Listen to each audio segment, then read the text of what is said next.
Hi கள்ளிக்காட்டுக்குள் friends எல்லாருக்கும் ஒரு ஹாப்பியான வணக்கத்தை சொல்லிக்கிறேன். ரோஜா கன்றுகளை வீட்டில் உருவாக்க முடியுமா, ரோஜா நாற்றுகள் நம்ம கட்டிங்ஸ் மூலம் வளர்க்கலாமா அப்படின்னு சொல்லிட்டு ஒரு 15 டேஸ்க்கு முன்னாடி நான் ஒரு வீடியோ போட்டிருந்தேன். அந்த அப்டேட்டை தான் இன்றைக்கி நீங்கள் வந்து பார்க்க போகிறீங்க. இங்கே பாருங்கள், இது வந்து ஒரு ஒயிட் ரோஸ். பாருங்கள், குட்டி மொட்டாக தான் வைப்பாங்க. இங்கே பாருங்கள், மொட்டு வந்து குட்டியாக தான் இருக்கும். பட் ஆனால் மலர்ந்த பிறகு பார்த்திங்கன்னா அப்படியே பந்து போல் வந்துட்டு பூக்கள் வருங்க. இந்த பூக்கள் வந்து இப்போ நான் வந்துட்டு இந்த மாதிரி மலர்ந்த பிறகு நம்ம ஹார்வெஸ்ட் பண்ணிக்கலாம். நான் வந்து என்ன பண்ணேன் அப்படின்னா, இந்த மாதிரி மலர்ந்த நுனியை கட் பண்ணி நட்டு வச்சுருந்தேன். அது வந்து இன்றைக்கி கன்றாக வளர்ந்து இங்கே பாருங்கள், நானே எதிர்பார்க்கலைங்க. என்னடா இது வந்து வளர்ந்துருமா வேர் பிடிச்சி அப்படியெல்லாம் நான் யோசித்தேங்க.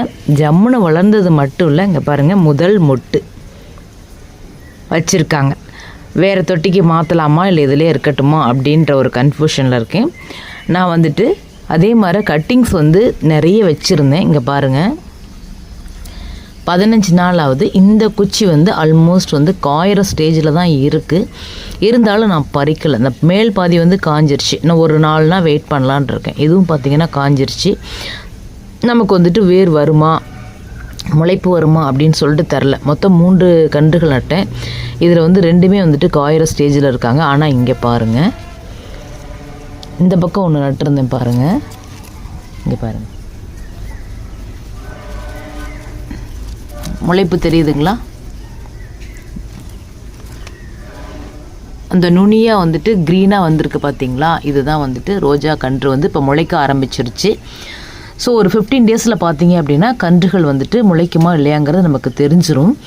நம்ம ஒரு 2 நாள் வெயிட் பண்ணிவிட்டு இதை வந்து பிடுங்கி போட்டுட்டு இந்த கன்றை மட்டும் நம்ம வந்து எடுத்துக்கலாம். இது மாதிரி வந்த செடி தான் இன்றைக்கி. இங்கே பாருங்கள், நல்ல பெருசாக துளிர்த்து, ஏன்னா அந்த 15 நாளைக்குள்ளே அந்த வளர்க்குருத்து வந்து வரும். இங்கே பாருங்கள், வளர் நுனி 2 வந்திருக்கு.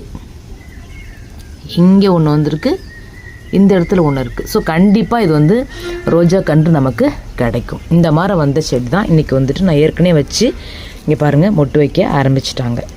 ஸோ நான் ஏற்கனவே வந்துட்டு ரோஜா கன்றுகளை வீட்டில் உருவாக்கலாம் அப்படிங்கிற ஒரு வீடியோ கொடுத்துருந்தேன்.